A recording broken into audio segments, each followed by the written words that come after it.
Incredible how much I've learned over the years about handling fish for your food. That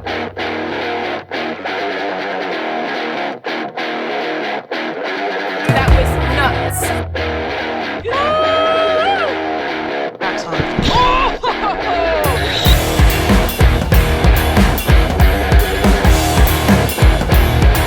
I've never seen a cobia that big. Oh my god.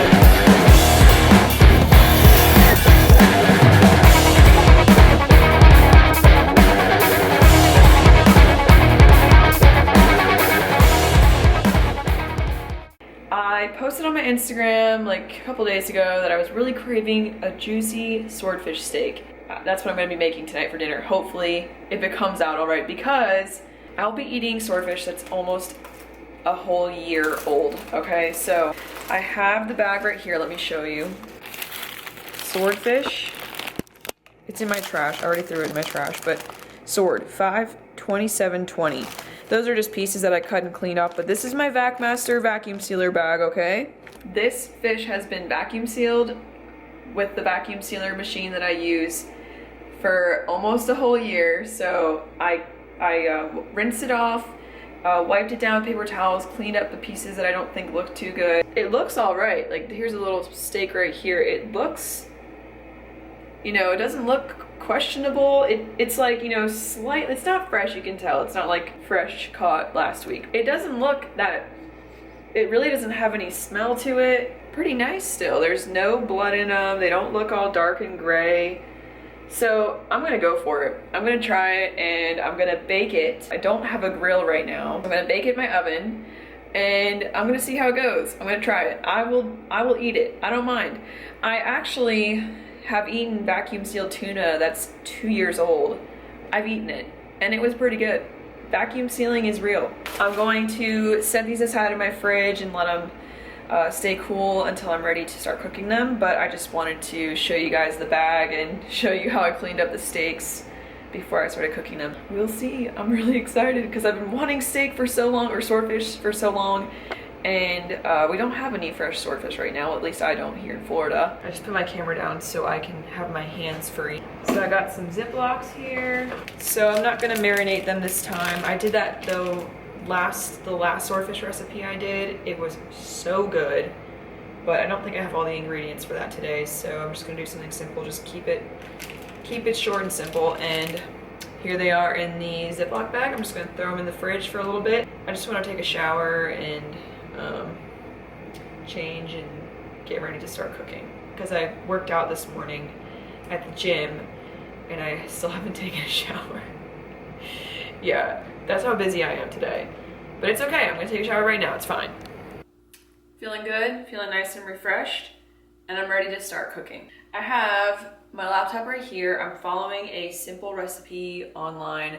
I don't have everything exactly to the recipe. I'm just gonna kind of switch things out and just deal with what I have. I'll put the link for the website in the description box below if you're curious. I literally just Googled easy baked swordfish because I'm hungry and I don't want to take too long to do this. I want to get it done and I don't want to, you know, do anything too fancy or elaborate. I want to keep it simple, keep it healthy as usual, quick, because I'm hungry and I don't like waiting to eat my food while I'm cooking it. A few things I don't have, but what I do have is I have olive oil, some butter, a bunch of spices, garlic powder, onion powder, ground ginger, and salt. I have some minced garlic in a jar here and a bunch of small tiny lemons. So the recipe calls for 2 large lemons, but these are really small lemons. So I have 4 small ones. Hopefully that will be enough.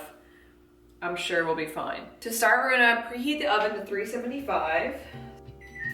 And then on the side, you can see I have a pan ready here for my side dish, and that's gonna be some sauteed veggies. Right here, I have some broccoli, some red pepper, and onions. And in that, I'm gonna do some more garlic and butter. But what I do want you to make sure of with your pan is that you have like a lid for it so you can get that nice steamed effect on your veggies. We're gonna start, we preheated our oven to 375. That's started. You can probably hear it in the background. My oven is so loud for some reason, I don't know why. But that's that noise you hear in the background. So then I'm gonna drizzle some olive oil in the bottom of this baking dish I have. I like using the glass, it's really healthy for you. You don't wanna use a baking pan that's made with a bunch of bad metals and chemicals. Squeeze 1 whole lemon. So I'm gonna squeeze 2 of my small lemons here. Lemon juicer device that I really love. Every time I gotta juice a lemon, I love using this thing. It's really easy and fast. First, I'm gonna give them a little roll to get the juices all flowing in the lemon. It makes it easier to squeeze. I should have pre-juiced these, but that's no fun. I hope you guys enjoyed my Wahoo squat video. So after that day of fishing, we went home and cleaned our Wahoo up and got it vacuum sealed in my VacMaster Fresh vacuum sealer, which I love. I don't know what I would do without my vacuum sealer machine. It's like, I don't know what I did before I had one. If you want to check out the description box below, there's a link for the VacMaster Fresh website where you can check out all of their vacuum sealers. I have the VP230 machine. It's great for inside on a countertop or outside in your outdoor kitchen, by your fillet table, you know, if you have a covered area outside that you go and clean up all your fish at. So check them out below. If you really want to take care of your fish, if you want to keep it fresher for longer, use my discount code right here and go shopping for some vacuum sealers. I know you won't regret it, it's incredible. So I'm done juicing my lemons. I'm gonna drizzle this in the bottom now. Looks like a lot of juice, but I'm gonna do some more olive oil too. Do that. So, you know what? You can never do too much lemon juice. I really don't think you can ever overdo the lemon. So here's what it looks like in my pan. It's got a nice layer covering the bottom. And then you gotta get your garlic powder. And then I'm gonna add a little bit of the minced garlic, probably like a teaspoon or two, or a tablespoon or two. And then some of this Kerrygold butter. Don't be shy with the butter. Here's my garlic.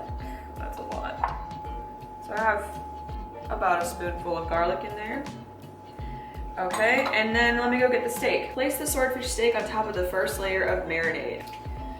Okay, so I have my steaks. I'm gonna spread around the garlic a little bit just so it blends with the rest. It's not all like piled up in the middle. So my steaks are like, this one is a little thin. I kind of realized that when I was cutting it. It's maybe like an inch, a little under an inch, but then on this side it might be an inch. So I'm just gonna kind of take it easy on the bake time. Instead of 18 minutes, I might do like 15 minutes. Because my other steaks are thicker. Like this one is definitely over an inch thick. For sure, you can see that. And the swordfish meat is so nice. It's really firm. It's perfect for grilling because it holds its shape. It doesn't flake and fall apart like a lot of like snapper meat or mahi even, you know, stuff like that. It's really nice and firm and it holds its shape really well. It's excellent for grilling. Then drizzle more olive oil, more garlic powder, and more lemon. But I honestly think this looks like enough for now. More lemon juice. Okay, no, I'm gonna leave it like this. I'm gonna leave it like this. Okay, so this is what it looks like. You can't see. Let me show you. We're at 320, almost ready to go in, and this is what my swordfish steaks look like. They've been marinating for a few minutes, but this is how I'm gonna do it. I ended up not needing these because this looks like plenty of juice to me, honestly, in my opinion. So that's where we're not gonna follow the recipe. So then I'm gonna get started over here on my veggies. We're just not gonna focus on me for this part of the video. We're gonna focus on the pan, okay? Because this is something I do all the time. I love doing this side. I don't get sick of it. I could eat pounds of it. It's so good. So remember this one. You start with a medium-high heat and let your butter melt in the bottom of the pan and your onions too, and get them nice and transparent looking so it starts to smell really good. And once your onions turn clear, Then you can add your broccoli in, your peppers, whatever other veggies you like. This butter is already melting beautifully. And it's spread around the pan. Spread it around. See how fast the butter melts and just turns to. I'm gonna use some avocado just to add to it because I don't want to add more butter. So now let me get these onions in here. Spread them around. Get the butter spread around. I hope you can see this pan really well. You know, I'm gonna zoom you in, okay? I want you to see what I'm doing. I keep the butter here too, in case I wanna add more. I always have, you know, the butter hanging out. Oh, I forgot the garlic. Let me go get the garlic. Watch those. So get your minced garlic out, fresh minced preferably, but I have this jar minced one, and you save that for the end. Okay, this is getting nice and sizzly, getting bubbly, smoking a little bit. We got a beautiful rolling smoke. That is just beautiful. So then I'm gonna add my peppers, because peppers cook fairly easily. Whoops. Stir those around. Get those covered in butter and oil. I love peppers. Then I'm gonna add my broccoli. All the broccoli. Also, one thing about the broccoli or veggies is, you know, when you cook them like this, they shrink a little bit. So it might look like a lot for one person, but it does shrink just a tad bit. So I like to stir the broccoli around and get it all covered in butter and oil. And then I have my ground ginger, which I'm going to add. Some onion powder. Whoa, whoa, whoa. And then I know this stuff comes out easily. It's the garlic powder. Looks like baby powder.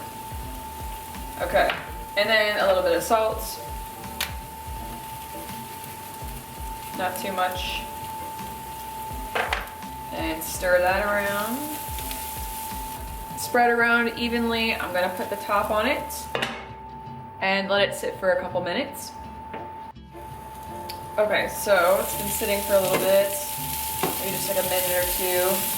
It sounds amazing, it smells amazing. I'm gonna stir it around a little bit, and you can see on some of them, they're starting to get like a little black roasted look. That is delicious, you want that. Unless, you know, you don't like that kind of thing, but oh my gosh, that's like the best part.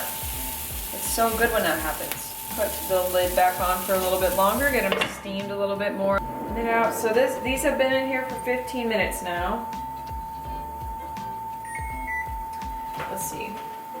Oh, wow, it's beautiful. Oh my gosh. Wow, are they done? Whoa, they look beautiful to me. Let's see. Oh yeah, it's perfect. So the thin ones are done. They're just the tiniest bit pink inside, but that's okay because once I take them off this pan here, they're gonna keep cooking themselves.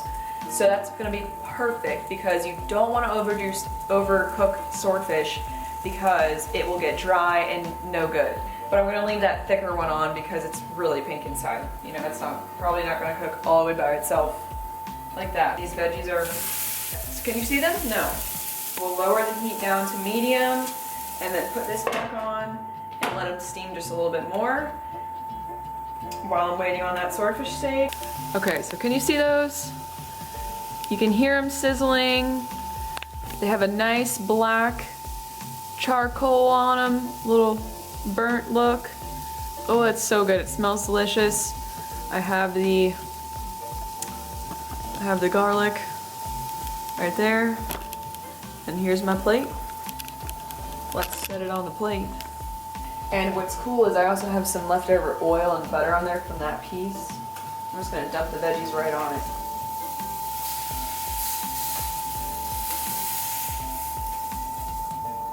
Oh, that's a lot of veggies.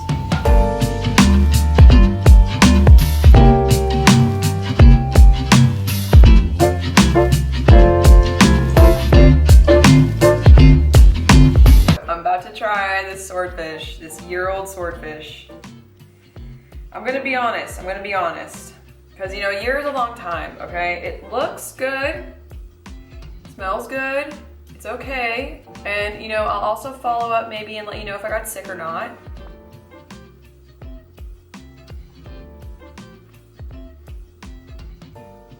It's really good. It's a little dry. Let's see, let's try a middle piece. Juicy middle piece.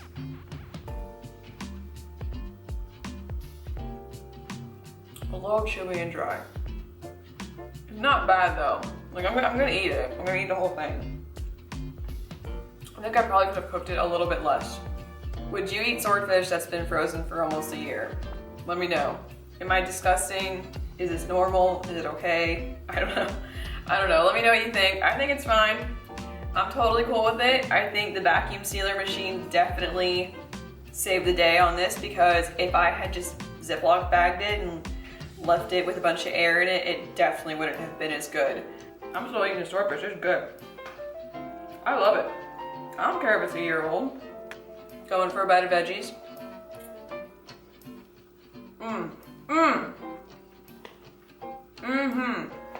I love my veggies like this.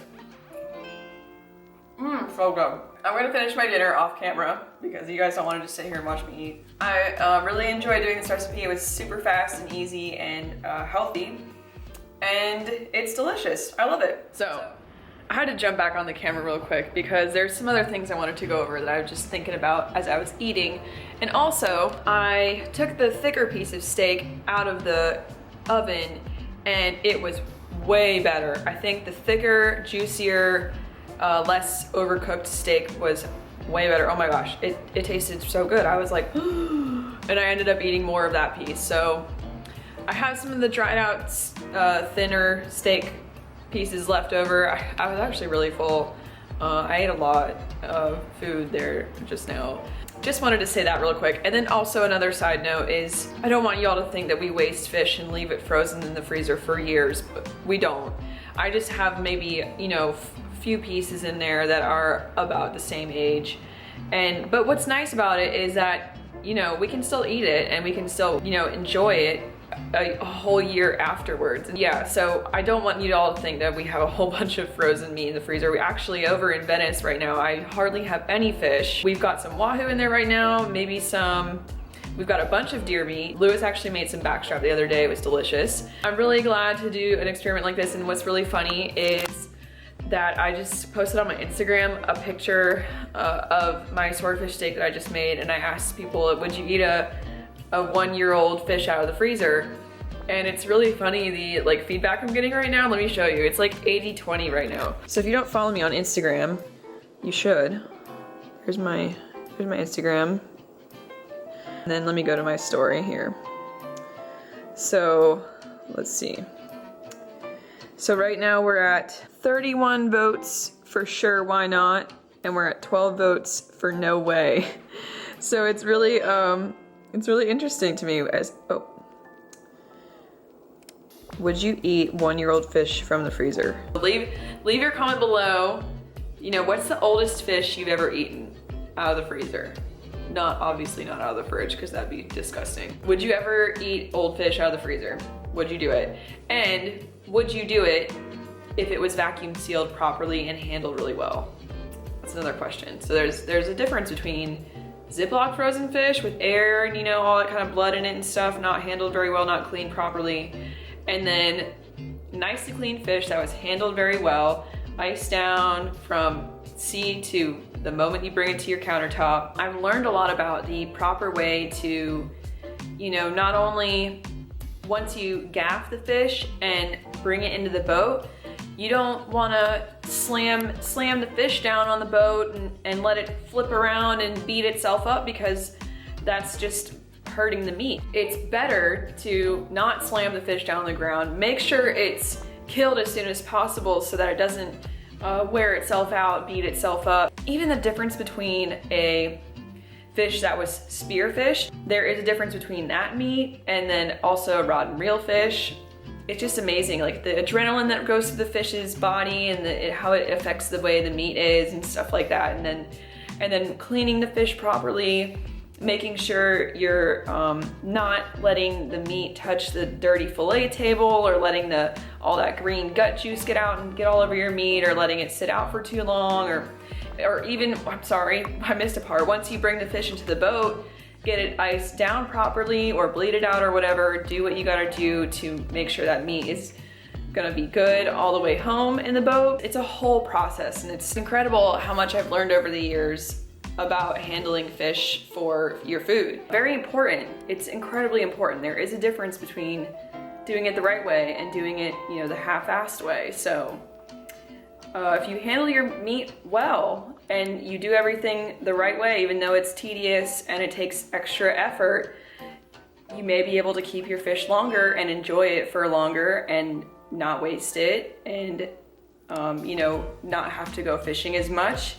Say, you know, you catch a 200-pound swordfish, you've got meat for a long time if you take care of it right and freeze it right. So just some things to think about today. Thank you guys so much for watching. I'm done talking. I'll see you all in my next video. Make sure you hit the like button, hit the subscribe button, hit the bell notifications, all that fun stuff. And I'll see you all in my next video. Love you guys so much. Thank you for watching.